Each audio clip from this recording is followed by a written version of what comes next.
오늘은 중국의 해군 전략 무기 가운데 가장 주목받고 있는 신형 잠수함 발사 탄도미사일 JL-3에 대해 깊이 이야기하겠습니다. JL-3, 중국어로는 쥐랑싼이라 불리며 중국의 차세대 해상 기반 핵 억제력을 상징하는 무기입니다. 이 무기는 단순히 미사일 하나가 아니라 중국이 핵 3위일체를 완성했다는 사실을 대내외에 과시하는 중요한 상징이기도 합니다. 우선 JL-3이 무엇인지부터 살펴보겠습니다. JL은 쥐랑, 즉 거대한 파도를 뜻합니다. 이 명칭은 바다에서 발사되는 미사일답게 파도를 상징합니다. JL-3는 중국의 최신형 전략 핵잠수함에 탑재되는 장거리 탄도 미사일로 사거리는 1만 킬로미터 이상에 달하는 것으로 추정됩니다. 이는 중국 연안에서 발사하더라도 미국 본토 전역을 공격할 수 있다는 뜻입니다. 중국은 이미 JL-2를 보유하고 있었습니다. 그러나 JL-2의 사거리는 약 7,000km 내외로 제한적이었습니다. 따라서 중국 잠수함이 미국을 직접 위협하려면 태평양 깊숙이 진출해야 했습니다. 그만큼 위험 부담이 컸지요.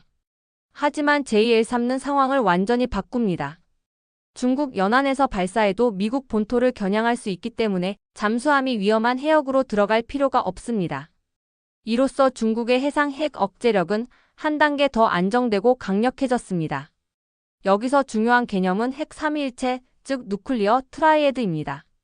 핵 3위일체란 지상 발사 ICBM, 전략 폭격기, 그리고 잠수함 발사 탄도 미사일로 구성된 3대 축을 말합니다. 이 3대 축이 모두 존재할 때 한 나라의 핵 억제력은 가장 강력해집니다. 왜냐하면 한 축이 선제 공격으로 파괴되더라도 다른 축이 보복할 수 있기 때문입니다.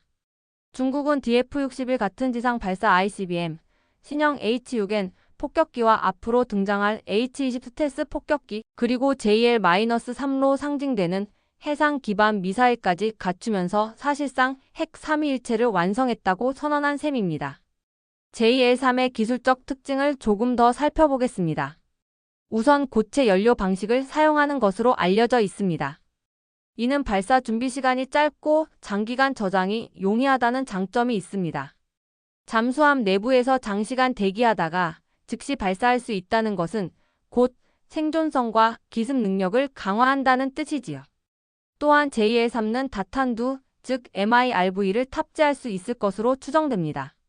이 말은 한 발에 여러 개의 독립유도 핵탄두를 실을 수 있다는 뜻입니다.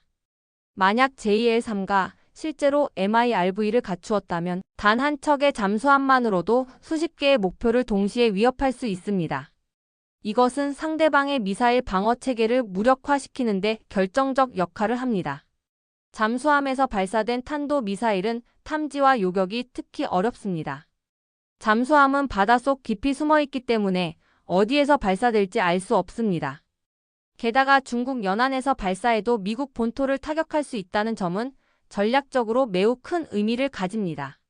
중국은 더 이상 태평양을 건너는 위험한 항해를 하지 않아도 되며 자국 근해에서 안전하게 억제력을 행사할 수 있게 된 것입니다.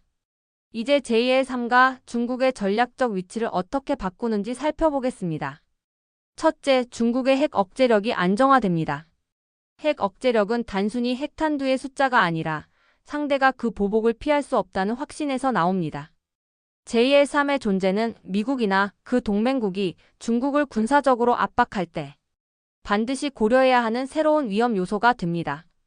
둘째, 대미 협상력 강화입니다. 중국은 미국과의 경쟁이 심화되는 가운데 JL-3을 통해 미국 본토를 직접 위협할 수 있게 됐습니다. 이는 무역, 외교, 군사 문제에서 중국의 협상력을 높이는 강력한 카드가 됩니다. 셋째, 지역 안보 질서의 불안정 심화입니다. JL-3는 비단 미국뿐 아니라 일본, 한국, 호주 등 동맹국에게도 압박이 됩니다. 특히 한반도와 일본 주변 해역에서 중국의 전략 잠수함이 활동한다면 한국과 일본은 미사일 방어 체계 강화에 더욱 의존하게 될 수밖에 없습니다. 그렇다면 JL-3의 한계는 무엇일까요? 첫째, 아직 대규모 배치 여부가 불확실합니다. 중국이 JL-3을 실제로 얼마나 배치했는지는 공개되지 않았습니다. 열병식에서 공개했다고 해서 곧바로 전면적인 실전 운용이 이루어진다고 보기는 어렵습니다. 둘째, 잠수함의 은밀성 문제입니다. JL-3 자체는 강력하지만 이를 운용하는 잠수함이 미국이나 일본 혹은 다른 나라의 대잠수함 전력에 탐지된다면 의미가 줄어듭니다. 중국의 잠수함 기술이 미국이나 러시아 수준에 도달했는지는 여전히 의문이 남습니다. 셋째, 경제적 부담입니다. 제1삼아 이를 탑재할 최신형 전략 잠수함, 즉 94A 혹은 차세대 96형 잠수함의 건조와 유지에는 막대한 비용이 듭니다. 중국 경제가 둔화되는 상황에서 이 전략 무기를 얼마나 안정적으로 확대 배치할 수 있을지는 미지수입니다. 하지만 분명한 것은 제2L3의 등장이 국제 안보 질서에 큰 파장을 일으켰다는 사실입니다.